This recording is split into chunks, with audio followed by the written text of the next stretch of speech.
bukan pada sidang 3 tahun sidang 2023-2024. Namun agenda rapat tersebut diskors karena kehadiran anggota Dewan tidak mendukung. Hari ini kembali kita akan melanjutkan agenda rapat tersebut dengan memanggil kehadiran anggota Dewan sesuai daftar hadir telah memenuhi quorum.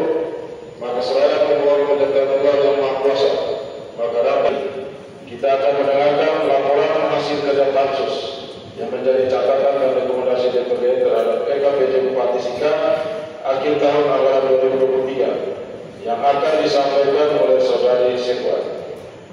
Terhadap laporan keterangan pertanggungjawaban Bupati Sika akhir tahun anggaran 2023 berdasarkan Peraturan Menteri Dalam Negeri Nomor 18 Tahun 2020 tentang peraturan pelaksanaan peraturan pemerintah Nomor 13 Tahun 2019 tentang laporan dan regulasi penyelenggaraan pemerintah daerah.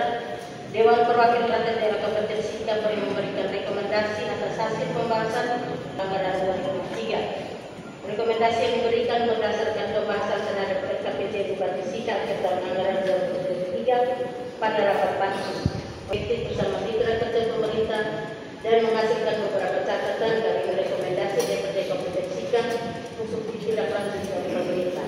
A. Umum 1. Pemerintah Republik serius dalam mencari dan mengelola potensi daerah penanganan rabies di Kabupaten Sika. 2. RSUD Cihilas Momero. Pemerintah segera menyelesaikan tunggakan pembayaran SKT serta ibu pegawai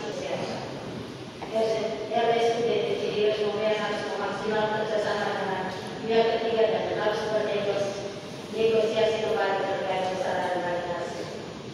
RSUD Cihilas Momero harus segera berkoordinasi dengan dinas terkait dan pejabat Bupati Sika dalam hal penanganan masalah rabies yang semakin marak di Kabupaten Sika.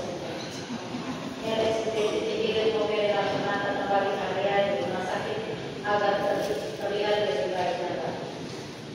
Dinas Pendidikan untuk kemudahan dan olahraga.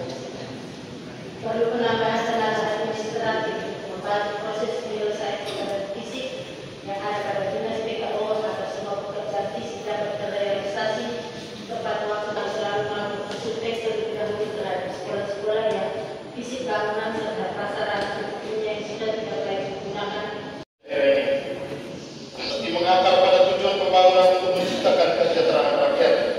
Rakyat yang mampu berdiri di atas kaki sendiri dengan sekuat tenaga tanpa topangan bansos yang memperkuat eksistensi oligarki dan anggaran untuk para petani.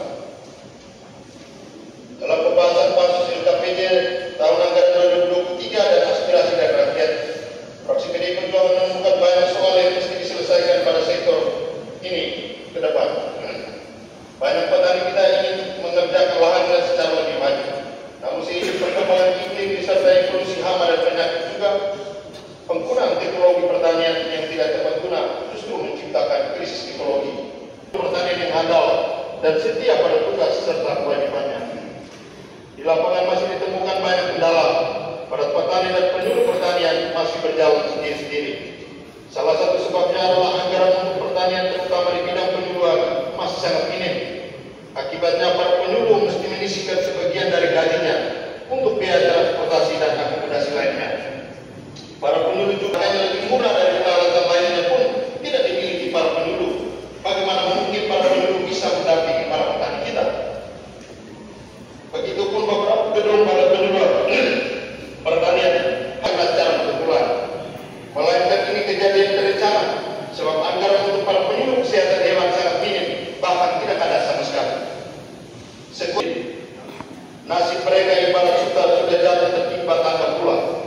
Sudah tidak ada anggaran, tetapi saat ada penyakit ternak, justru mereka yang dipersalahkan. Hasilnya dari 55.000 ekor anjing yang ada di Kabupaten Sika, baru 21.000 ekor yang divaksin. Itu pun baru vaksin pertama. Idealnya seekor anjing mesti 3 kali divaksinasi untuk mencapai kondisi imunitas yang ideal. Anjing bukan solusi, tetapi menghambat ekonomi para peternak. Fraksi menyarankan agar ketersediaan vaksin harus linear dan jumlah ternak yang dimiliki di daerah ini. 3. Untuk ditetapkan menjadi keputusan DPRD Kabupaten Sika nomor 2 garing DPRD garing 2024.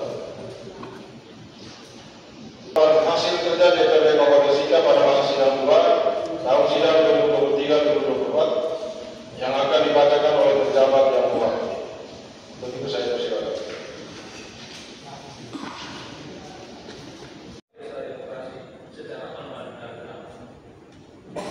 Untuk dua momentum yang strategis ini, baik rencana maupun politik, pemerintah DPRD yang terhormat serta partisipasi seluruh sektor dan multi aktor untuk diantara Sika yang maju, sejahtera dan berkelanjutan. Pemerintah tetap berkoordinasi masyarakat, meskipun masih terdapat kendala-kendala yang masih kita harus hadapi. Melalui